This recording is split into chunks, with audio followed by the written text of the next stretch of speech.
आगम के माध्यम से बहुत सारा विषय जो सूक्ष्मता को लेकर के वर्णन मिलता है आगम में, और वह आगम की रचना दिव्य ध्वनि के आधार से गर्नर परमिष्टि के द्वारा आगम की रचना होती है। और वह द्वादशांग धीरे धीरे काल के प्रभाव से समझ लो, और अपनी अपनी योग्यता को लेकर के कर्म के उदय के कारण वह श्रुत रास को प्राप्त होता हुआ आया। लेकिन वस्तुतः क्षीर सागर का वह जल, और उसी में से एक मान लो आपने लोटा भर करके ले आए, तो वह जल कहाँ का माना जाएगा? क्षीर सागर का ही जल माना जाता है। उसी प्रकार गर्नर परमिष्टि के पश्चात उत्तरवर्ती आचार्यों के माध्यम से वह क्षीर सागर की धारा बहती हुई यहाँ तक आई है। और आचार्य महाराज उनको आचार्य ज्ञान सागर जी महाराज के माध्यम से, उनके मुखारविंद से और उनके अनुभव के माध्यम से जो आचार्य गुरुदेव को प्राप्त हुआ, बहुत अद्भुत पुण्य का उनका योग रहा। और उन्होंने आचार्य ज्ञान सागर महाराज को उनके उपस्थिति में भी और उनके समाधिस्थ होने के उपरांत भी उनको हृदय में बिठाया, और निर्भीक होकर के और निर्भीकता के साथ ज्ञान का अर्जन करते हुए, और जो ज्ञान सागर महाराज जी के माध्यम से प्राप्त जो रत्नत्रय, उसकी निर्दोष आराधना करते हुए निर्मल परिणाम के माध्यम से रत्नत्रय को निर्मल बनाया है। और अपने जीवन काल में जो ज्ञान का अर्जन उन्होंने किया है, अब शायद ही कोई भी कर सकेगा। हमारे पास है क्या?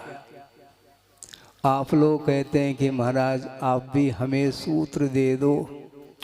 सूत्र की रचयिता आचार्य हुआ करते हैं, और उन्होंने जो सूत्रों का निर्माण किया है, उसमें से किसी भी सूत्र को आप अपने बुद्धि का विषय बना लो, और उपयोग के माध्यम से उन सूत्रों की आराधना, उन सूत्रों की गहराई तक पहुंचने का पुरुषार्थ हमें भी करना है, और आप लोगों के भी करना है। बहुत अद्भुत विषय है, और पूज्यपाद स्वामी ने यह स्पष्ट किया है। प्रसंग धर्म ध्यान का है, वह आप लोग सर्वसिद्धि का अवलोकन कर सकते हैं। मुझे वह प्रसंग स्मरण में आ रहा है, कहाँ तक मैं आपके सामने रख पाऊँ यह अलग वस्तु, किंतु क्षोभम है आपके पुण्य के उदय से शायद वह भाव आपके सामने रख पाऊंगा। आज्ञा विषय धर्म ध्यान का प्रसंग है। पूज्यपाद स्वामी कह रहे हैं कि उपदेष्टु अभावात्, क्या कहा? उपदेष्टा का अभाव। ये ध्यान रखें, वे स्वयं अपने आप को भी उपदेष्टा के रूप में नहीं मानना चाहते हैं। हम लोगों के लिए तो सर्वार्थ सिद्धि का निर्माण करके महान उपकार किया है। और वे उमा स्वामी महाराज के द्वारा रचित जो तत्वार्थ सूत्र है, उस सूत्र की आद्य टीका उनके द्वारा लिखी गई है। और सर्वार्थ सिद्धि में अपने आप को लघुता का एक भाव प्रदर्शित करते हुए लिखा है। हम और आप ये कह सकते हैं लघुता है, किंतु वह सिद्धांत का प्रतिपादन करते हुए उन्होंने लिखा है कि उपदेष्टु अभाव, विशिष्ट उपदेष्टा का अभाव होने के कारण ये एक हेतु है। उपदेष्टु अभावात कर्मोदयात, कर्म का उदय होने के कारण।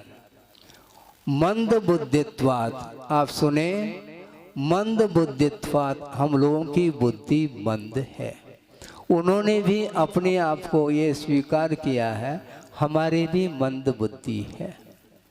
उपदेष्टु अभावात कर्मोदयात मंद बुद्धित्वात। और एक अंतिम एक और महत्वपूर्ण कारण बता रहे हैं कि पदार्थानाम अत्यंत सूक्ष्मत्वात्, पदार्थों की अत्यंत सूक्ष्मता होने के कारण सर्वज्ञ प्रणीतम आगमम प्रमाणीकृत्य, सर्वज्ञ भगवान के द्वारा प्रणीत जो आगम है, जो मूल आगम है, अर्थागम है, उसको प्रमाणभूत मान करके हम श्रद्धा का विषय बनाते हैं, तो उसका नाम आज्ञा विचय धर्म ध्यान। इस प्रकार आगे भी कुछ पंक्ति उन्होंने लिखी है। जो पंक्ति हमें स्मरण में आ गई उनको आपके सामने रखा। और यह सर्वार्थ सिद्धि में 9वें अध्याय में धर्म ध्यान का प्रसंग आया है, उसमें आज्ञा विचय धर्म ध्यान के प्रसंग में इसको रखा। और उन्होंने एक बात और रखी, हेतु और दृष्टांत इन दोनों का अभाव हो जाता है। हम हेतु नहीं दे पाते हैं जिस समय, और दृष्टांत प्रस्तुत नहीं कर पाते हैं उस समय। इसको उस समय जो श्रद्धान का विषय बनता है, उस समय यह धर्म ध्यान का विषय बनता है। आज्ञा विचय धर्म ध्यान, हमें आज्ञा का पालन करना है। कहाँ पर क्या लिखा है इसका कोई अंत है नहीं, किंतु क्योंकि ये भी कहा है, सुना है, अंतु नत्य सुधीनम कहा। जब श्रुत का अंत नहीं है और उपलब्ध जो आगम हम लोगों के पुण्य के उदय से उपलब्ध हुआ है, उसको हमें बिना किसी संदेह के साथ हमें एकमात्र इदमेव इस प्रकार समझ करके उसको आस्था का विषय बनाना चाहिए। गुरुदेव ने ये बहुत अच्छा दृष्टांत दिया था कि आप लोग जानते हैं, एक हिमखंड है, एक बर्फ की डली जिसको बोलते हैं। मान लो 1000 व्यक्ति बैठे हैं और एक व्यक्ति के हाथ में वह हिमखंड है, एक छोटा सा एक बर्फ का एक टुकड़ा है, और वह एक दूसरे के हाथ में वह परिवर्तित होता होता अंतिम जो व्यक्ति बैठा है उसके हाथ में यदि पहुंच जाए तो शायद वह बर्फ की डली देखने को नहीं मिलेगी, थोड़ा सा हाथ गीला मिलेगा, देखने को स्पर्श में आएगा। इसी प्रकार यह द्वादशांग की जो द्वादशांगात्मक जो आगम है वह धीरे धीरे धीरे यहाँ पर पहुँचा है, किंतु हमारे हाथ गीले बने रहे। मान लो वह हाथ सूख भी जाए तो भी हमारा मन हमेशा गीला बना रहे। प्रत्येक व्यक्ति का मन यदि शीतलता का अनुभव करता है तो निश्चित रूप से उसके हृदय में वह आगम विद्यमान है, ऐसा मैं समझता। महान बड़े बड़े आचार्य होकर के भी वे अपने आप को लघु मान रहे हैं और उसके माध्यम से ही कल्याण होने वाला है, उसके माध्यम से ही आत्मोन्नति होगी और उसके माध्यम से ही वह आत्मिक शांति भी मिलने वाली है। भौतिक युग में शारीरिक सुख के साथ संसारी प्राणी चल रहा है और शारीरिक भूख मिटने के उपरांत भी उसकी मानसिक भूख बनी रहती है और उसकी पूर्ति के लिए वह क्या पुरुषार्थ कर रहा है उस क्षेत्र में आप लोगों को सबको ज्ञात है। गुरुदेव ने कहा था ये संसार का जब तक अंत नहीं होगा तब तक यह तुलनात्मक ही सुख मिलने वाला है आपको। अतुलनीय जो सुख है आत्मिक सुख वह शुद्ध परमेष्टि को प्राप्त होता है। अरहंत अवस्था में केवल ज्ञान प्रकट हुआ है और केवल ज्ञान की दृष्टि से चाहे वह तीर्थंकर का केवल ज्ञान हो अथवा सामान्य केवली का केवल ज्ञान हो अथवा शुद्ध परमेष्टि का केवल ज्ञान हो, केवल ज्ञान में कोई भी अंतर नहीं है क्योंकि ये ज्ञान क्षयिक ज्ञान माना जाता है। ज्ञानावरणी कर्म के क्षय के कारण ही केवल ज्ञान उपलब्ध होता है और उस केवल ज्ञान में ऐसा कोई भी ज्ञेय वस्तु पदार्थ नहीं है जो वह केवल ज्ञान का विषय नहीं बन रहा हो।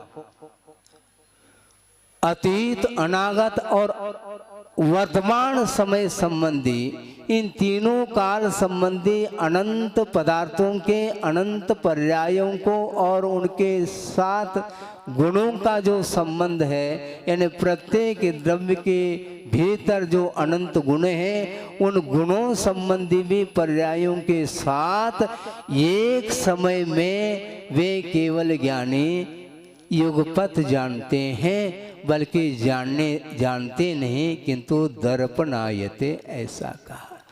दर्पण के समान उस केवल ज्ञान रूपी दर्पण में वे सारे के सारे पदार्थ अवतरित हो रहे हैं और दिव्य ध्वनि के माध्यम से गणधर परमेष्टि ने उस दिव्य ध्वनि की जो गहराई है, जो विराटता है, उसको अपनी बुद्धि के माध्यम से उसको धारण करके उसको द्वादशांग का रूप दिया है।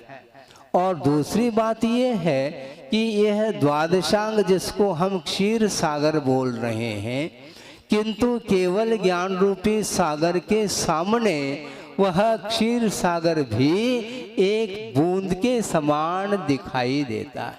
आप सोचिए, गुरुदेव ने एक बार कहा था हम और आपको जिज्ञासा जो उत्पन्न होती है वह स्वाभाविक है, बहुत बड़ी बात नहीं है, किंतु द्वादशांग के धारक जिन्होंने द्वादशांग की रचना की है ऐसे गणधर परमेष्टि को भी जिज्ञासा उत्पन्न होती है। उस जिज्ञासा का समाधान केवल ज्ञान होने के उपरांत ही संभव है, उसका समाधान। आप सोचिए, क्योंकि केवल ज्ञान में यह शक्ति है, चेतना चेतनात्मक मूर्तात्मक जो द्रव्य हैं उन द्रव्यगत अतीत, अनागत और वर्तमान संबंधी अनंतानंद पर्यायों को एक साथ जानने की क्षमता एकमात्र केवल ज्ञान में है।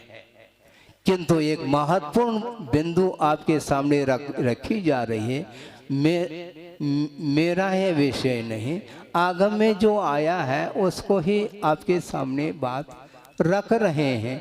गुरुदेव ने ये कहा था क्योंकि मेरे पास था क्या, जो कुछ भी सर्वांगीण जो हमें वर्तमान में जो क्षोभम उपलब्ध हुआ है वो एकमात्र गुरुदेव का ही, उसमें उनके आशीर्वाद के माध्यम से जितना हम अपने बुद्धि से प्राप्त कर पाए हैं वह प्राप्त कर पाए, किंतु इसके उपरांत भी उनका ये कहना है कि धैर्य रखो, घबराना नहीं। वातावरण भय की उदीर्णा करने वाला वातावरण सामने आ सकता है, किंतु धैर्य यदि आप रखते हैं निश्चित रूप से कोई भी बाधा उपस्थित नहीं होने वाली है। और उपस्थित भी हो जाए तो उस समय निजार्जितम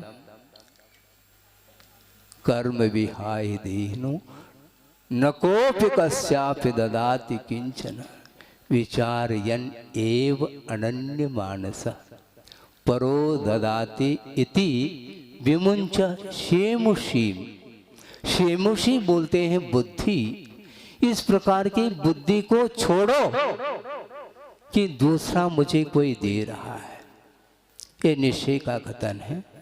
व्यवहार की भूमिका में बिना गुरुदेव के आलंबन लिए हमारा कल्याण नहीं होने वाला है। उन्होंने जो दिया है उसको हम आत्मसात करने का पुरुषार्थ करेंगे।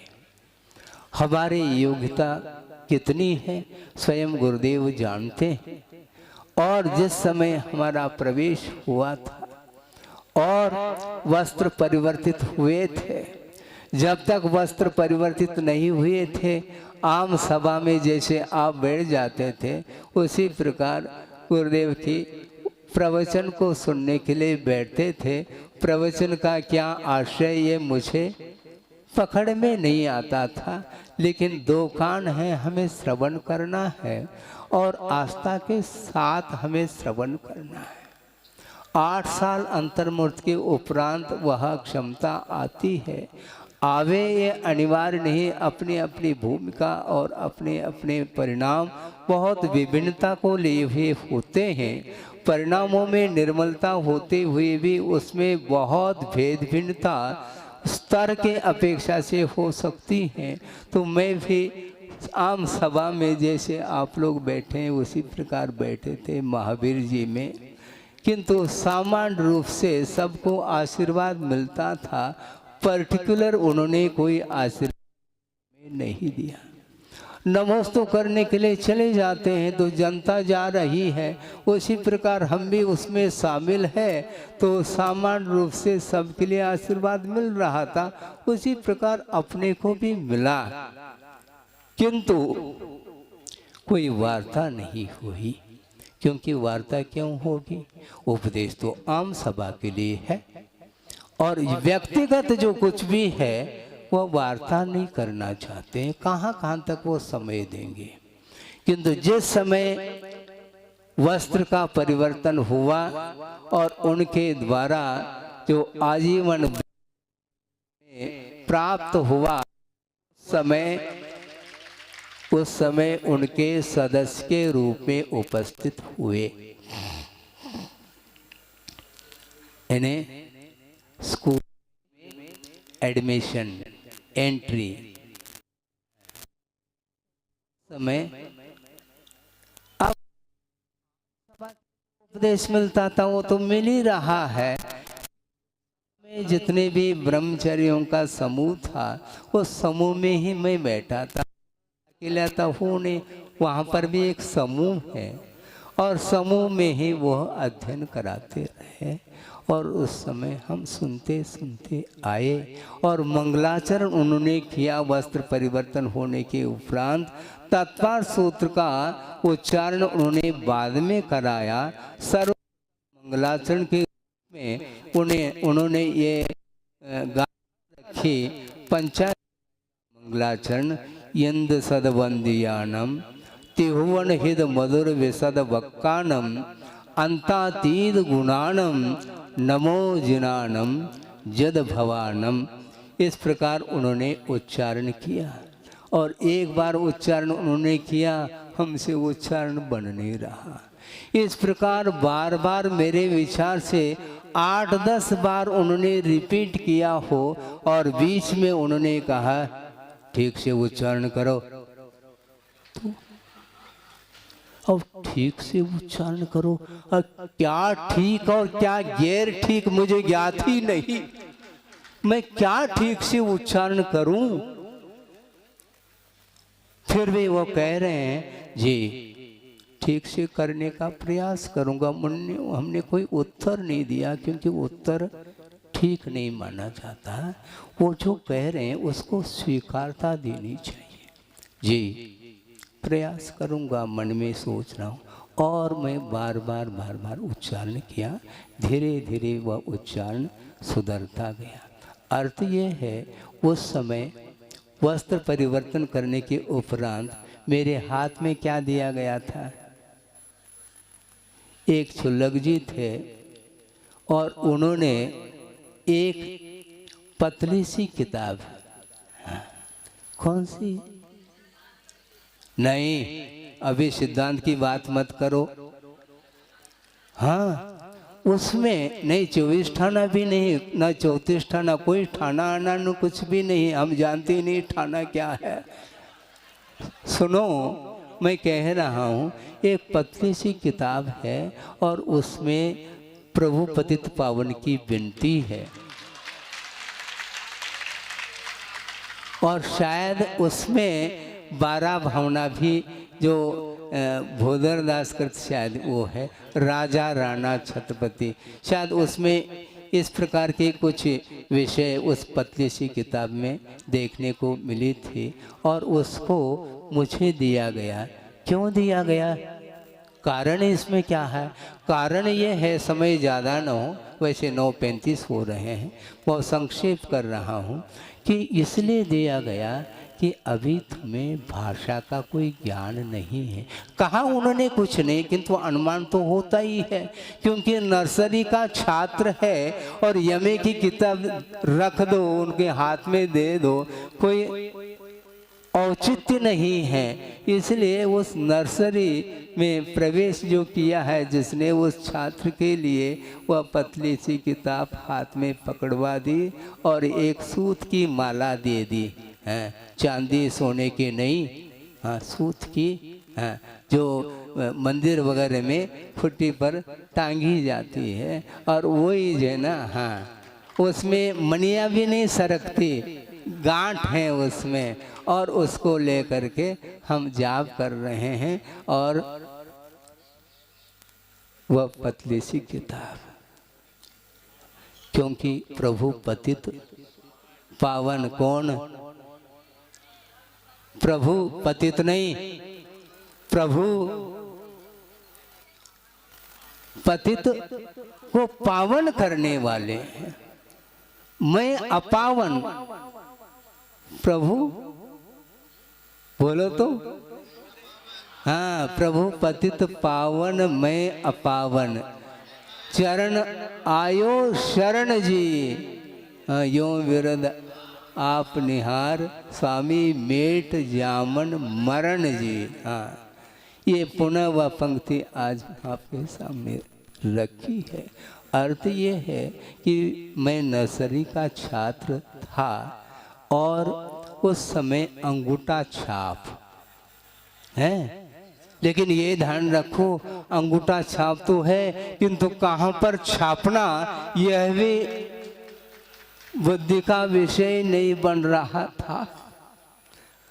और आज यहाँ तक गुरुदेव ले आए हैं। आगे मैं ज़्यादा कुछ नहीं कहना चाहता, समय आपका हो रहा है कि वस्तुतः संसारी प्राणी संसार में जब तक रहेगा तब तक अपने आप को पतित का अनुभव करता है, और पावन बनने के लिए ही हमें कटिबद्ध होना है, पुरुषार्थ करना है।